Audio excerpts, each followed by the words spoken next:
I ćao svima imena. Danas vidjet ću vam pokazati kako da povežete sjelično grlo ili ti fasungu. Dakle, znači ja ću povezati odmah na otikač, ali ako vi povežete direktno na zid ili tako nešto, to je isti princip, samo što će ja imati otikačem. Kada ugrađujete fasungu, obavezno isključite osigurače, jer nikad nemojte raditi pod fazom. Sad, da prvo malo objasnimo kako ide šta. Znači ovdje unutra vam je faza, znači to vam je onaj mali deo kod sijalice i ovaj ovdje deo, znači kao što vidite ovaj ovdje, to ide sa strane, to je 0. Sad ćemo da otvorimo. Stvarno jednostavno ovo montirati. I imate tu kontakt.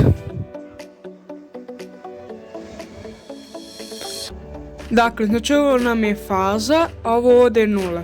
Dakle, znači ovo ovdje vidimo da ovaj kontakt ide ovdje, znači to je ovo ovdje faza. Vidite ovaj ovdje. Vidite da prati, znači ovdje, znači ovo je faza, a ovo je ovdje 0, to je sa strane ovaj prsten. Prije nego što ubacujemo u sjelično grlo, uvijek ne zaboravite ovo da stavite ovu, kažemo, korpu.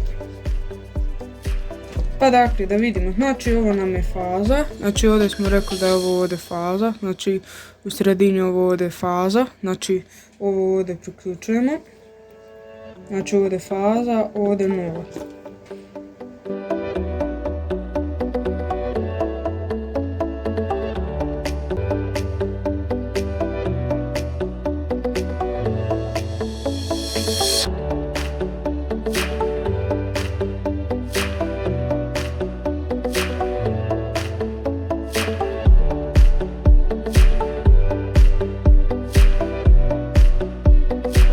Ovdje nam je faza u sredini, a ovo ovdje nam je 0, ovaj ovdje prsten ovaj.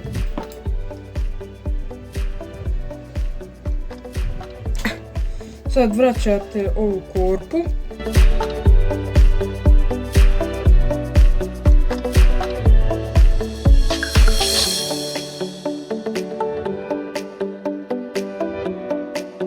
Metalnih dijelova i to je to. Priključili smo sijalicu direktno u otikač. To kod vas može biti i zid. Pa da probamo. Sad ćemo da probamo, znači zavrćemo sijalicu u sjelično grlo i uključujemo napon od 220 V. Eto. Radi. To je to. Hvala puno što ste gledali ovaj klip, ako vam se svidio, obavezno bacite like, subscribe i to je to.